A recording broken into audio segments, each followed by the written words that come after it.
Assalamu alaikum wa rahmatullahi wa barakatuh, mes chers frères et sœurs.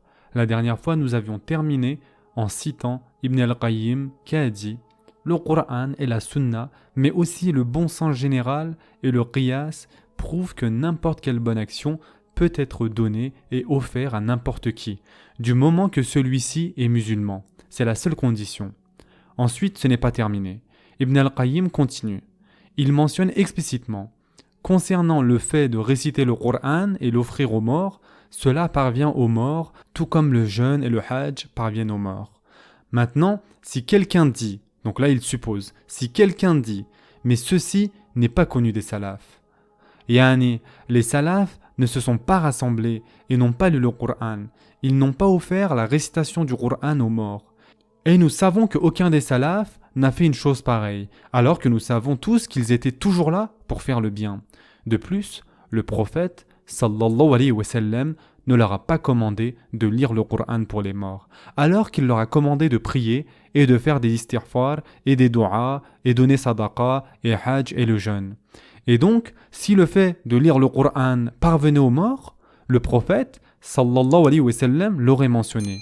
Donc, Ibn al-Qayyim ici dit explicitement, si quelqu'un venait avec vous avec tous ces arguments et vous disait ça, et l'ironie ici, c'est que quand il disait ça, il visait l'école Shafi'i.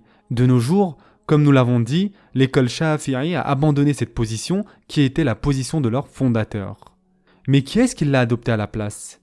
L'école Hanbalite, entre guillemets, 2.0, la version moderne et modifiée de l'école Hanbalite, qui sont ceux qui se disent, qui suivent les salafs. Et ce nouveau courant est unanime sur ça. Ils disent qu'il ne faut pas faire cela. Et ce qui est ironique ici, c'est comme si Ibn al-Qayyim s'en prend à ce que deviendrait plus tard sa propre école de pensée, qui refuse point par point ce point de vue. Et le pire dans cela, c'est que ce nouveau courant hanbalite n'accepte pas et réfute ce que leur propre grand savant et modèle avait dit. Et donc Ibn al-Qayyim, après avoir cité tous ces arguments, il dit « Si ces personnes venaient à vous et reprenaient tous ces arguments que nous venons de citer et qu'ils disent « les salafs n'ont jamais fait ça », nous leur disons à ces personnes qui peuvent être de deux catégories. La première catégorie sont les personnes qui disent que le hajj, le siyam, les du'as et les istighfar parviennent aux morts, mais la lecture du Coran ne leur parvient pas. Nous disons à cette première catégorie de personnes quelle est la différence entre lire le Coran et toutes les autres actions citées. Avez-vous une évidence pour séparer cette œuvre des autres ? Ces hadiths sont une preuve de la règle générale. Ces hadiths sont une preuve de la règle générale. Vous, par contre, vous essayez de trouver des exceptions. La même personne qui vous a dit que le hajj, la sadaqa et le Coran, et d'ailleurs, quelle que soit la question qui a été posée au prophète sallallahu alayhi wa sallam concernant ce sujet, le prophète sallallahu alayhi wa sallam l'a autorisé à le faire. Mais vous venez et vous faites une exception. Quelle est donc votre évidence pour séparer cette action des autres ? Voici la question que pose Ibn al-Qayyim. Concernant la seconde catégorie de personnes qui disent que aucune de ces actions ne parviennent aux morts, Ibn al-Qayyim dit « S'il n'a pas été mentionné concernant les salafs qui faisaient ce genre d'action, ceci est parce que les salafs faisaient les choses en privé. Ils n'ont pas fait ce genre de choses en public. » Deuxième point, le prophète sallallahu alayhi wa sallam ne leur a pas dit de lui-même de faire le jeûne, donner en sadaqa ou le hajj. Mais toutes ces choses ont été posées sous forme de questions au prophète sallallahu alayhi wa sallam. Et qui que ce soit qui est venu et lui a demandé quelque chose, il a autorisé à le faire pour les morts. Et donc théoriquement, il dit, si quelqu'un avait demandé au prophète sallallahu alayhi wa sallam s'il pouvait lire le Coran pour le défunt, il aurait autorisé cela. Et ensuite, Ibn al-Qayyim dit une chose très importante. Comment quelqu'un peut-il prouver que les salafs n'ont jamais fait cela ? Le fait est que nous ne savons pas s'ils le faisaient ou pas. Cette information n'est pas connue. Maintenant, qu'est-ce que l'imam al-Shafi'i avait cité comme évidence ? Il avait cité tout d'abord le verset du Coran dans lequel Allah Azza wa Jal dit « Et qu'en vérité, l'homme n'obtient que le fruit de ses efforts. » Surat An-Najm, verset 39. Puis ensuite, il a cité ce hadith qui se trouve dans Sahih Muslim. Quand le fils d'Adam meurt, ses œuvres s'arrêtent sauf trois choses. D'accord ? Ces deux évidences. Concernant ces deux évidences, Voici ce que Ibn Aqil répond. Et Ibn Aqil est un savant très connu de l'école Hanbalite. Concernant le verset cité, et qu'en vérité, l'homme n'obtient que le fruit de ses efforts, Surat An-Najm, verset 39, il dit que ce verset ne remet pas en cause ou ne rejette pas le fait que les morts puissent recevoir des dons. Pourquoi ? Et c'est un point très intéressant. Écoutez attentivement mes chers frères et sœurs. Réfléchissez un instant. Si vous vouliez faire une bonne œuvre pour un défunt, pour qui le feriez-vous ? Et ensuite, posez-vous la question de pourquoi vous faites ce don à cette personne. Quelle est la réponse ? La réponse est simple. La réponse est qu'il a fait quelque chose de bien pour moi. Et c'est pourquoi je lui donne ma bonne action.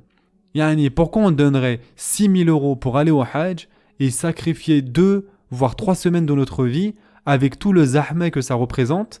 Yani, pourquoi je ferais tout ça et à la fin je dis « Oh Allah, tout ce que j'ai fait, je veux le donner à telle personne. » Pourquoi faire cela ? Tout simplement parce que je dois une grosse dette de gratitude envers cette personne. Ibn Aqil dit, dans ce verset, Allah subhanahu wa ta'ala dit « L'homme n'obtient que le fruit de ses efforts. » Et n'est-ce pas de ça qu'il s'agit, mes chers frères et sœurs ? Du fruit de ses efforts, justement ? Yani, cette personne a eu un tel impact sur vous que vous voulez lui donner vos bonnes actions. Et wallahi, c'est tellement rempli de sens, et à quel point c'est vrai. Vous n'allez pas donner vos bonnes actions à un étranger. Vous le faites aux gens que vous aimez et qui ont eu un impact sur vous. Votre mère, votre père, quelqu'un qui a pris soin de vous, quelqu'un qui vous a aidé pendant vos moments difficiles. Et vous sentez que vous devez rendre l'appareil et que vous avez une dette envers ces personnes. Et vous voulez les payer en retour. Et donc, vous faites quoi ? Vous dépensez en leur nom. Vous donnez sadaqa, vous faites le hajj à leur place. Et donc, il n'y a pas de contradiction là-dedans. Ibn al-Qayyim dit aussi, mon enseignant, Ibn Taymiyyah, a dit concernant l'interprétation de ce verset, c'est-à-dire du verset qui dit qu'une personne possède uniquement ce qu'il a fait comme bonne œuvre, et ce verset ne contredit pas le fait qu'une personne qui possède une bonne œuvre transfère sa bonne œuvre au défunt. Ce que Ibn Taymiyyah dit ici, c'est que ce verset dit clairement que vos bonnes actions, c'est ce que vous possédez. Mais le verset ne réfute pas le fait que quelqu'un d'autre puisse transférer sa bonne action. Car personne n'a le haqq de demander à qui que ce soit ses bonnes actions. Mais que se passe-t-il si cette personne vous donne sa bonne action volontairement ? Ce verset nous dit clairement que nous avons seulement les bonnes œuvres que nous avons faites le jour du jugement. Et ceci est notre haqq. Mais vous ne pouvez pas demander le haqq d'une autre personne. Vous ne pouvez pas demander ses bonnes actions à lui, n'est-ce pas ? Mais que se passe-t-il si cette personne vous donne cela de façon totalement volontaire ? Le verset ne réfute pas cela. Et bien sûr, il y a le hadith suivant, qui se trouve dans Sahih Muslim. Quand le fils d'Adam meurt, ses œuvres s'arrêtent sauf 3 choses. Une aumône continue, une science dont les gens tirent profit, et un enfant vertueux qui invoque Allah pour lui. Et donc ici aussi, Ibn al-Qayyim dit que la même chose s'applique ici aussi. Ces œuvres s'arrêtent. Les œuvres à qui ? Les œuvres aux défunts. Il n'est écrit nulle part que les bonnes actions d'une personne ne peuvent être données à une autre. Bien sûr, c'est explicite et c'est très clair. Vos propres œuvres s'arrêtent. Mais il n'est écrit nullement que les autres œuvres des autres personnes ne peuvent vous bénéficier. Et donc, Ibn al-Qayyim et Ibn Taymiyyah suivent vraiment ce que leur fondateur de l'école de pensée Hanbalite avait dit.